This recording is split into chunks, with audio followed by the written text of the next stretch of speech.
পৃথিবী তার সর্বোচ্চ অন্তিম সময় এবং পরিণত বয়সে উপনীত হয়েছে, যা বর্তমানে নবীন, প্রবীণ, তরুণ, বৃদ্ধ সহ প্রত্যেক শ্রেণী পেশার মানুষ তাদের দৈনন্দিন মুখরোচক আলোচনার কেন্দ্রবিন্দুতে রাখেন। মহাপ্রলয় বা কিয়ামত কিংবা দ্য ডে অফ রেজারেকশন যাই বলি না কেন, তা যে খুব নিকটে, এ কথা প্রত্যেক ধর্মের মানুষ বিশ্বাস করেন। তবে এই মহাপ্রলয় বা কিয়ামত সংঘটিত হবার পূর্বে বেশ কিছু বিস্ময়কর এবং ঐতিহাসিক ঘটনার সাক্ষী হবে সমগ্র বিশ্ব, যা ইসলামের নবী হজরত মুহাম্মদ সাল্লাল্লাহু আলাইহি সাল্লাম 1450 বছর আগে তার বিভিন্ন হাদিস, ভাষ্য এবং আলোচনায় ব্যক্ত করে গিয়েছেন। তার মধ্যে অন্যতম হচ্ছে দাজ্জালের আগমন। এই দাজ্জাল বা ইহুদিদের তথাকথিত মসিহের আগমনের ভিত্তি হবে আল আকসা মসজিদের ধ্বংস এবং থার্ড টেম্পল বা সুলাইমানি মন্দিরের পুনর্নির্মাণ। চলুন তবে এই ব্যাপারে আরও বেশ কিছু তথ্য জেনে নেওয়া যাক।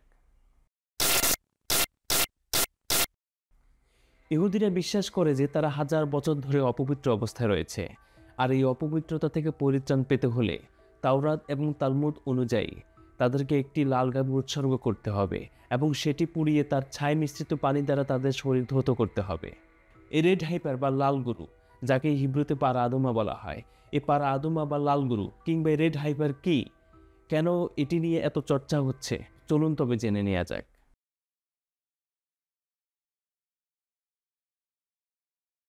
ইহুদিরা বিশ্বাস করে যে লাল গাভী হচ্ছে একটি পবিত্রতম প্রাণী, যা ধর্মীয়ভাবে পরিশুদ্ধতা অর্জনের লক্ষ্যে ব্যবহৃত হয়।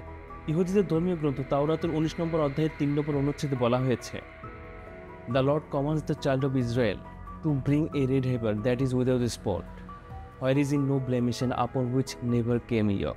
অর্থাৎ সৃষ্টিকর্তা ইসরায়েলের সন্তানদেরকে একটি লাল গাভী আনার নির্দেশ দিয়েছেন, যেটি হবে দাগমুক্ত, যাতে কোনো প্রকার খুঁত নেই এবং যেটি কখনো লালন জোয়ারের কাজে ব্যবহৃত হয়নি। অতঃপর লাল গাভীটিকে একদম পুরোহিতের কাছে জবাই করতে দেওয়া হয় এবং লোকালয়ের বাইরে দেবদার ও হিসোপের সমন্বয়ে লাল রঙের সুতোর একটি চিতায় সেটিকে পুড়িয়ে ফেলা হয়। তাওরাতের ব্যাখ্যা উল্লেখ আছে কিভাবে গাভীটিকে প্রক্রিয়াজাত করে পুড়িয়ে ফেলা হয় এবং এর ছাই পবিত্র জলে মিশ্রিত করা হয়। মৃতদেহের সংস্পর্শে আসার কারণে যারা অপবিত্র হয়ে যায় তাদের উপর এই ছাই মিশ্রিত পানি 2 বার ছিটিয়ে পবিত্র করা হবে। একবার লাশের সংস্পর্শে আসার 3 দিন পর, দ্বিতীয়বার লাশের সংস্পর্শে আসার 7 দিন পর। তাওরাত আরও বলছে হারুনের পুত্র এলাজারের কাছে একটি গাভী আনা হয়েছিল এবং সেটিকে পুড়িয়ে তার ছাই প্রক্রিয়াজাত করা হয়েছিল। তালমুদ অনুসারে সেই ছাইগুলো সেই মুহূর্ত থেকে প্রথম মন্দিরের সময়কালের শেষ অবধি পর্যন্ত ব্যবহার করা হয়েছিল। দ্বিতীয় মন্দিরের সময়কালে আরও 5 থেকে 7টি লাল গাভী তাদের ছাইয়ের জন্য পুড়িয়ে ফেলা হয়েছিল। মাইমোনাইডস তার ইহুদি আইন সংকলন গ্রন্থ মিশনে তৌরাতে বলেছেন, পরবর্তী লাল গাভীটি মসিহ দ্বারা আনা হবে।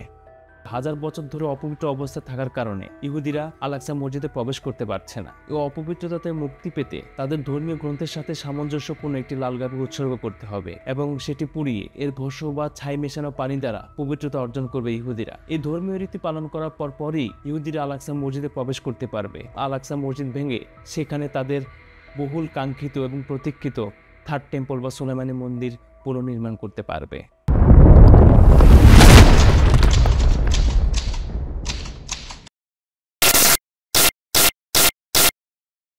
ইহুদিদের মসিহের আগমন। ইহুদিরা বিশ্বাস করে তাদের মুক্তি দিতে এবং সারা বিশ্বে ইহুদিদের একচ্ছত্র শাসন প্রতিষ্ঠা করতে তাদের মধ্যে একজন ত্রাতা আসবেন। কিন্তু যতক্ষণ না কয়েক হাজার বছর পূর্বে ধ্বংস হয়ে যাওয়া কিং সলোমনের টেম্পল বা সুলাইমানি মন্দির পুনরায় প্রতিষ্ঠিত না হচ্ছে, ততক্ষণ পর্যন্ত সে ত্রাতা আবির্ভূত হবে না। ইসলামের ভাষা অনুযায়ী ইহুদির সেই মসিহ বা ত্রাতাই হচ্ছে দাজ্জাল, যে কিনা গোটা বিশ্ব শাসন ব্যবস্থার একচ্ছত্র নিয়ন্ত্রণ নিয়ে নেবে। ইসরায়েলের কট্টর ইহুদিদের একাধিক গোষ্ঠী বহু বছর ধরে আল আকসা মসজিদ ভেঙে সেই জায়গায় থার্ড টেম্পল বা সুলাইমানি মন্দির পুনর্নির্মাণ করার পরিকল্পনা নিয়ে এগোচ্ছে। সুপ্রিয় দর্শক, আজকে এই পর্যন্ত। ভিডিওটি ভালো লাগলে অবশ্যই পাশে থাকবেন। সবাইকে ভিডিওটি দেখার জন্য ধন্যবাদ।